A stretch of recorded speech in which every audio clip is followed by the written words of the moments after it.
So then I watched the film that launched a genre in Japan known as Sun Tribe films.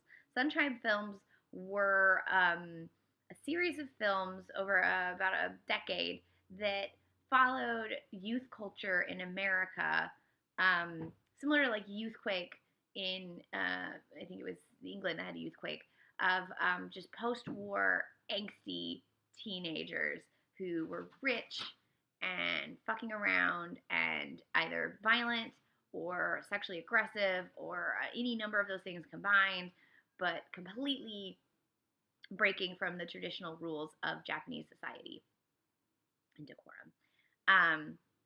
So the first in this, the film that's often cited as like launching this era was 1956's Crazed Fruit. It's from Kô Nakahira, and I did not recognize any of the actors that were in this film, but it's from a story by Shintaro Ishihara, and his brother is one of the stars.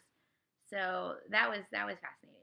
Basically, it's about these two brothers who go on vacation to an exotic beach. They see a beautiful girl on the train. They sort of immediately fall for her. Later, when they're at the beach, they meet her, and so the younger, more naive of the brothers starts up a relationship with her, and she tries to, play the traditional role of like the somewhat complacent, um, tradition-oriented, young kind of virginal girl who will only go on dates where everyone's there and has to sneak away from her parents and all this stuff. The older brother is much more experienced and a lot more of a tomcat, and he can sing, and he's like he can get any girl he wants because he's got this great singing voice. He does have a great singing voice. So the younger brother is really impressed that he has the prettiest girl. Little does he know that the prettiest girl, spoilers, is actually married to an American expat, or you're not really sure. They don't make it very clear what he is, but he's definitely an American. And she's stepping out on him, probably because she's 20 and shouldn't have married a 55-year-old American expat man. But there was a lot of that happening, mostly not from the girl's choice.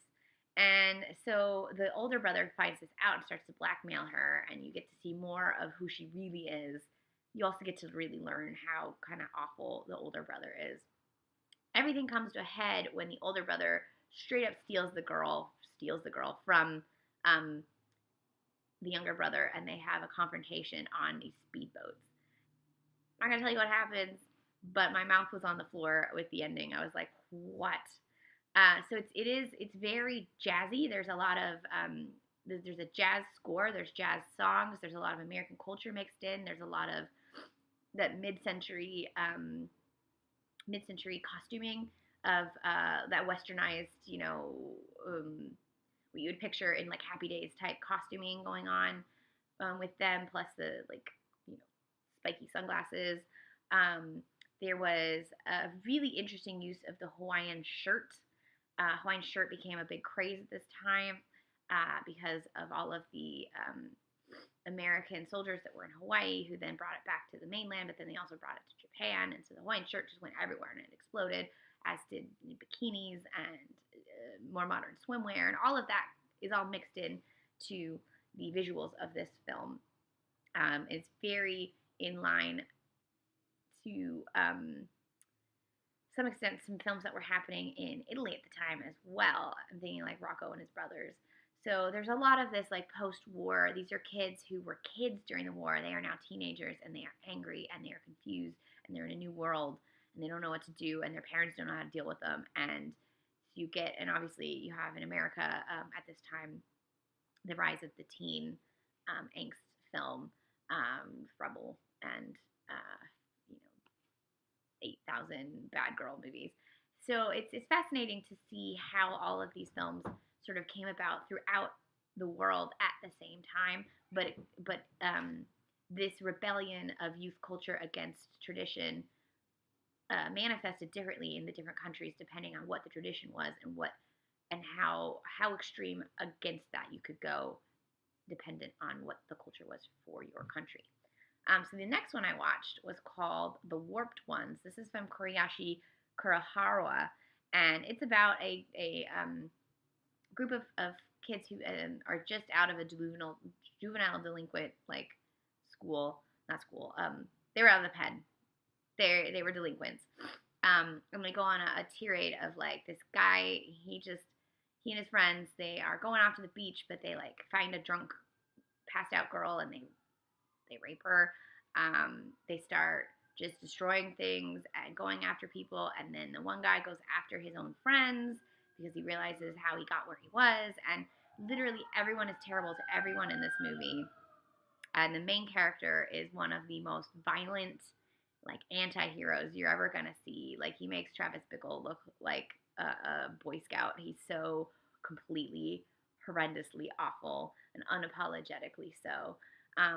This is a movie that is often compared to Breathless in that it uses very similar sort of cutting techniques and has a similar soundtrack and a similar just sort of anger against the world, but it's very much in again the Japanese vein of this anger as opposed to the sort of cool Frenchness. Not, I don't mean to disparage one or the other by using the word cool there. There is some extreme violence that happens, as we know, as we get later into Japanese cinema.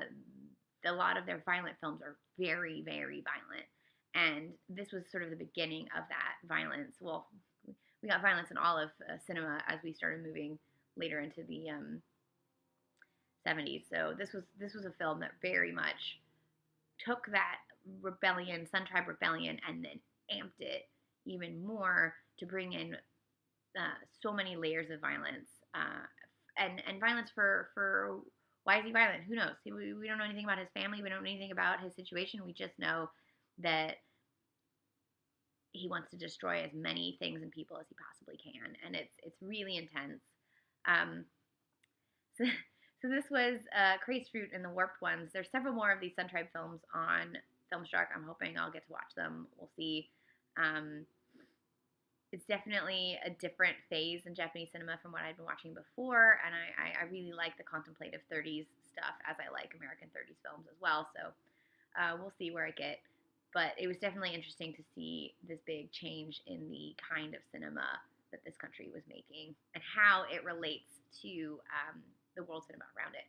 So my undergraduate degree is in comparative literature, so I'm a big fan of looking at one specific year, one specific era in terms of how the culture in different countries all intersect and relate, and how the art of one form of art mixes with another form of art, both in the various countries but in the country itself. I find that very fascinating. So this has been a really interesting survey. So these are on the Criterion channel. Check them out. I think they're both also on Eclipse Set, but I'm not 100% sure. So check that before they disappear.